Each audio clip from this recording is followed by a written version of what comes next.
Muchos saludos a todos, muchas gracias por todo, muchas gracias por haber estado este martes pasado. Brevemente, este video es cultural, voy a hablar sobre de dónde vienen las notas musicales y un personaje importante en la historia de la música, no tan conocido, Guido d'Arezzo, ¿no? Si ustedes buscan los videos que son de técnica, simplemente se van al próximo. En este video nada más es un poco de cultura musical, ¿no? ¿Quién fue Guido d'Arezzo?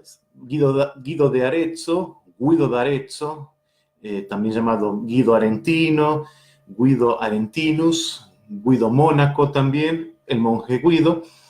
Es un personaje histórico que nació en Arezzo, en Italia, en el año 991-992, no se sabe bien con exactitud, en el monasterio de Fuente Avellana. Y fue un monje benedictino, fallece en ese monasterio, fue un monje benedictino italiano, un gran teórico musical y una figura central en la historia de la música de la Edad Media, junto a Ubaldo, que es del 840 al 930. O sea, esta gente desarrolló su actividad durante el año 1000, básicamente, en el contexto de la Iglesia Católica, ¿no? Que era la más poderosa en esa época, ¿no? En sus primeros años, Guido hace sus estudios en la abadía de Pomposa, en la costa adriática, cerca de Ferrara. Ingresa como maestro en la escuela catedralicia de Arezzo, justamente. Ahí sobresalió en la enseñanza del arte vocal. Lo más importante en esa época, en la Edad Media, era justamente la voz. Y escribe ahí su tratado principal. En esa época venía todo en latín, Micrologus de Disciplina Artis Musicae, ¿no? Una micrología de disciplina del arte musical. Durante la estancia acá en esta escuela catedralicia, él se da cuenta de la dificultad que había entre los monjes para recordar los cantos gregorianos. Entonces, inventó un método para enseñar a aprender este canto gregoriano en poco tiempo, ¿no? Este método se hace muy famoso en toda Italia. Sin embargo, había mucha hostilidad con los monjes, por eso Guido debe marcharse a Arezzo, una ciudad que en ese momento no contaba con abadía, pero tenía una multitud de abundancia de cantantes con falta de aprendizaje. No había una escuela de canto gregoriano, precisamente. Hay un escrito que se conserva, que está firmado por el puño y letra de Guido, de 1033. Entre los años 1040 y 1050 fue prior del monasterio de Pomposa, y durante el año 1040-1042 vive en Pomposa con su amigo Pier Damiani en la casa de los maestros de los monjes y de los novicios, ¿no? Y fallece en Fonte Avellana en el año 1050.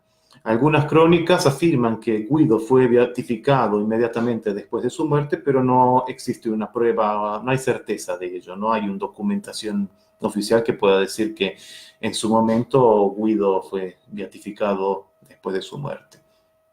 Queda como una leyenda, ¿no? Lo importante, ¿no? Para que sepan, en su estancia en Arezzo, Guido desarrolló estas nuevas técnicas de enseñanza y su gran innovación es el uso del tetragrama. ¿Qué es el tetragrama? Hoy en día usamos el pentagrama para leer música, las 5 líneas. Guido innova y propone el tetragrama con 4 líneas, ¿no? Es el precursora del pentagrama y el uso de la escala diatónica, ¿no? El do, re, mi, fa, sol, la, si, do, la escala natural, ¿no? La escala diatónica, la escala mayor diatónica, ¿no? Entonces perfecciona el uso de la escritura musical, incorpora las líneas horizontales para fijar las alturas del sonido, y esto va a ser el germen, el nacimiento de la notación actual, y esto termina con la notación de los neumas medievales que uno ve, bueno, ya les voy a mostrar algunos. Entonces Guido es el responsable de los nombres de las notas musicales, es el padre del nombre de las notas musicales, Guido d'Arezzo. En la Edad Media, las notas se denominaban por medio de las letras del alfabeto. A, B, C, D, E, F y G. Comienza por la A, que es la. La primera nota en esa época era la. Es como ustedes ven, es lo que hoy en día conocemos como cifrado americano, ¿no? En aquella época se solía cantar un himno a San Juan Bautista. Este himno se conocía con el nombre de Ut Queant Laxis, o Laxis, que era atribuido a Pablo el Diácono, otro personaje de la iglesia, y este himno tenía la particularidad de que en cada frase empezaba con una nota superior a la que terminaba la frase anterior.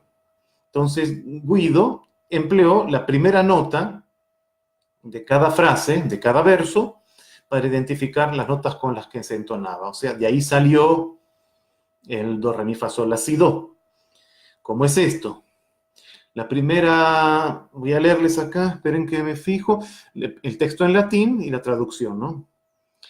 La primera frase, el primer verso de este himno San Juan, dice ut qua laxis. De aquí sale la primera nota, que no era do en su época, sino era ut. Para que puedan exaltar. Resonare fibris. Exaltar a pleno pulmón. Mira gestorum, mi, las maravillas. Famulituorum, fa, estos siervos. Solve polluti, sol, estos siervos tuyos.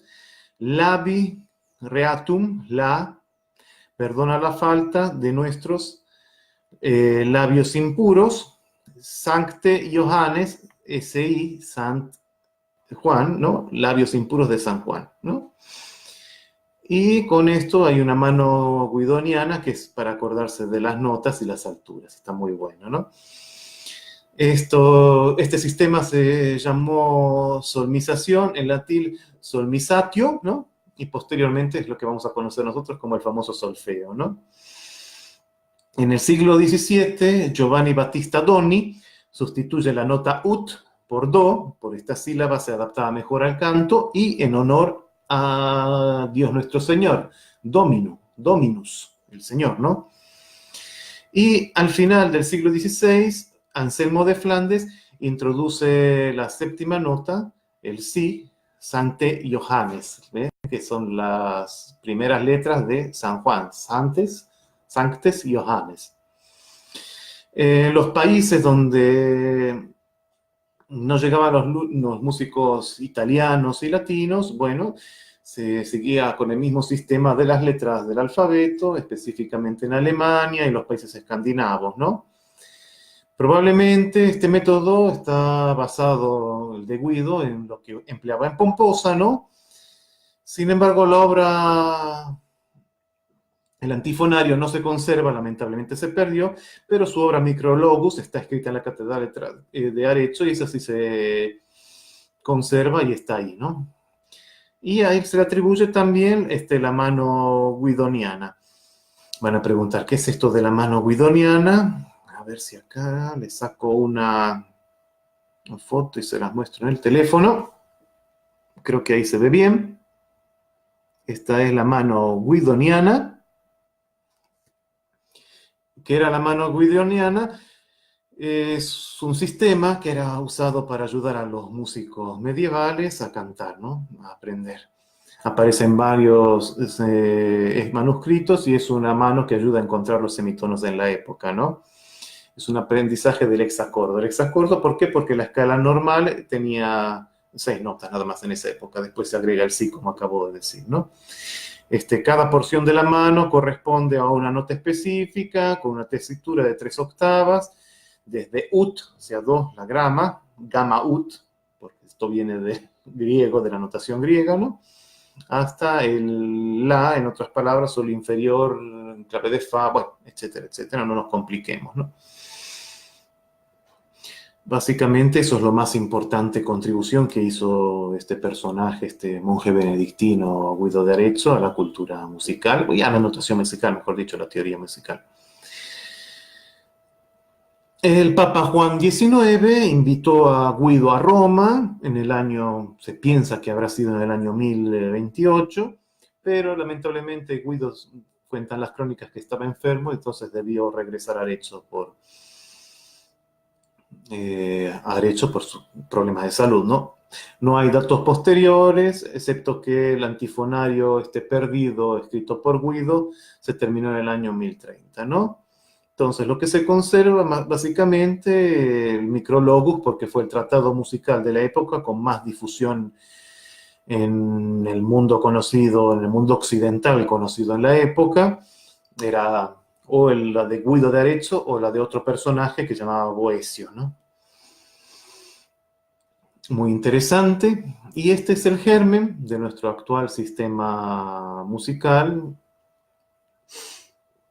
del uso de la escala mayor diatónica como algo natural. El do, re, mi, fa, sol, la, si, do.